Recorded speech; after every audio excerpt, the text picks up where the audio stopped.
Unartificial Me.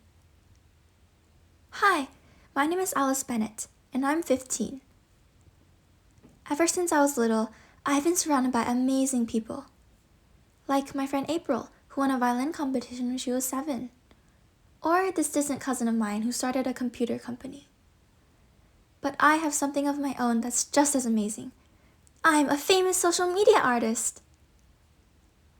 Well, okay, not really. But that's my biggest dream. I want people to see my art and to love it, so I can finally feel like someone special. I love drawing more than anything. I was never really good at it, but I spent all my days coming up with imaginary universes and recording them in my sketchbook. Things in real life don't always work out, though. Art is really hard to make, especially for someone like me who isn't particularly good at anything.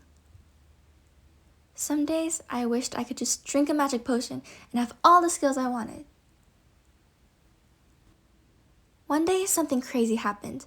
I woke up like usual on a Saturday morning, grabbed my sketchbook, and my eyes almost bugged out of my head at what I saw.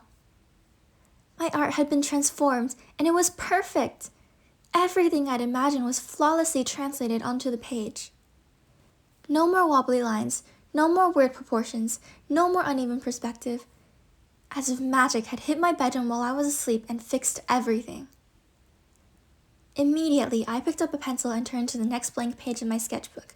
As soon as I decided what to draw, I touched my pencil to the page.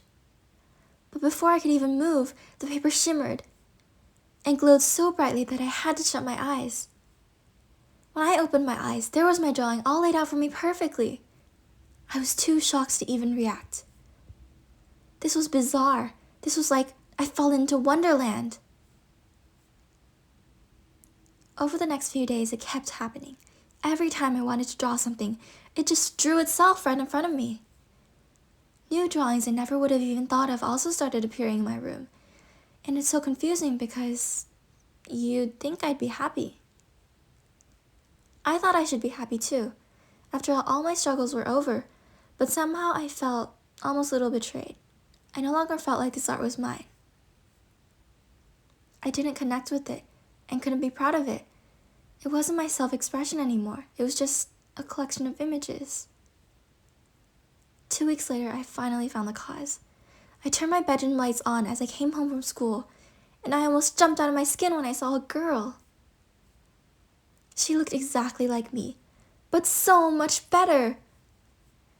Her hair was shiny, her clothes were stylish, and her skin was acne-free. As soon as she saw me, she looked over and screamed. "Whoa!" I yelped, unsure what to do as she backed into the corner, shivering. "Who are you?" I asked. "Are you okay?" It seemed to take forever, but Nami took a deep, shuddering breath and slowly calmed down. Trembling, she began to speak. "I am Isilla. I come from the spirit realm." "The spirit realm?" I whispered, eyes wide. "What do you mean?" Nami looked up. Her eyes were like spilled watercolor. "I'm the version of you that lives in the shadows. I have magical powers. My ability lets me collect and analyze very large amounts of information. I take all the art I've seen, including yours, and I synthesize them in the most aesthetically pleasing way. I can create images in seconds." I was perplexed.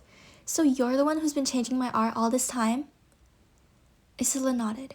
Her voice was almost too quiet to hear. "We spirits are normally forbidden to interfere with the human world.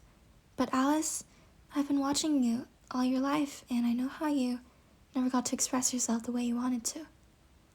I decided to help you, to make art easy for you like you deserve."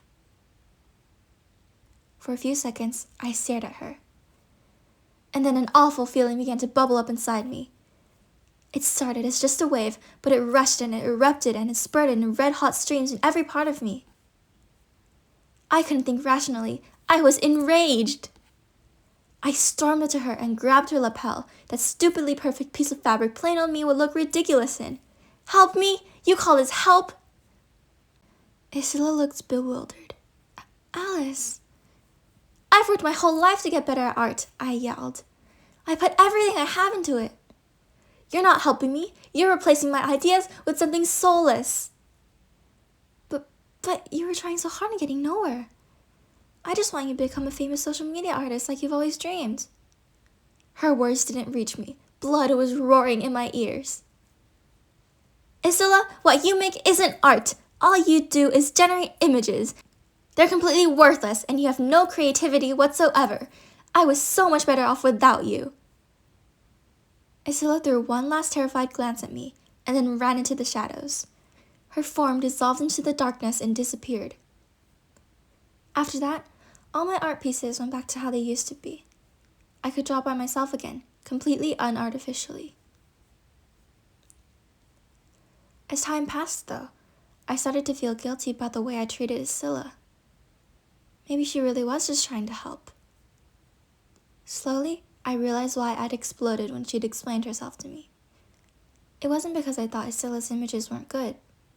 It was because what really lights a fire inside me isn't the result of my work, or the amount of likes I'll get when I post it online. It's what's behind all that. Struggling, screaming, crying, persevering, the highs and the lows in my imagination, and the things I want to express, and my desperate need to bring it onto paper. Isilla's images are amazing. They look like the work of all the most talented artists mixed together. On the other hand, my shading is flat and my anatomy stinks. But every line I draw is there for a reason. Not because an algorithm tells me humans will perceive it as appealing, but because there is something I want to say. A dream bursting out of me that I need to show the world. The storm inside me finally settled. That night, I stayed up, hoping to catch a glimpse of Isilla. At midnight, her figure appeared in the shadows, tears rolling down her cheeks. I got her attention quietly so that I wouldn't scare her, and then I apologized. I explained to Isilla why I'd acted the way I had. After I was done, she still looked sad, but she wasn't crying anymore. I understand now. I'm sorry, you must want me to leave. But I can't leave. I permanently crossed over into the human world, so there's no returning to my old realm. I hesitated, then nodded. That's okay, Isilla. If you're willing to be my friend and stop taking over my art, then I would love for you to stay here. Really? Oh, thank you, Alice. From now on, we're best friends. A huge weight was lifted off my chest. I grinned at her, and for the first time in ages, I felt valuable. Now, Isilla works with me. She helps me get better at the technical parts of drawing, and gives me references for my art when I need them. She's a great help, but at the center of all my art is me. After all, Isilla couldn't have done what she did without first training herself using work stolen from humans. I'm not okay with my art being scraped without my consent and then used to improve something that will directly compete against me. I understand that the world is changing, but I don't think that means artists should be treated like tools. I want a future where all human art, no matter how imperfect, is cherished and understood as a form of communication. Where beings like Isilla are only trained using art that they have explicitly gotten permission to use. Where the images they generate are not used to make money or claimed by people as their own. Where they are powered by renewable energy and are used mindfully and responsibly. Fame will be nice, but my real wish is that when people look at my art, they'll feel like they know me, that they'll connect to my secret world and become part of me with them wherever they go, simply because they appreciate me. Ordinary, unartificial me. The end.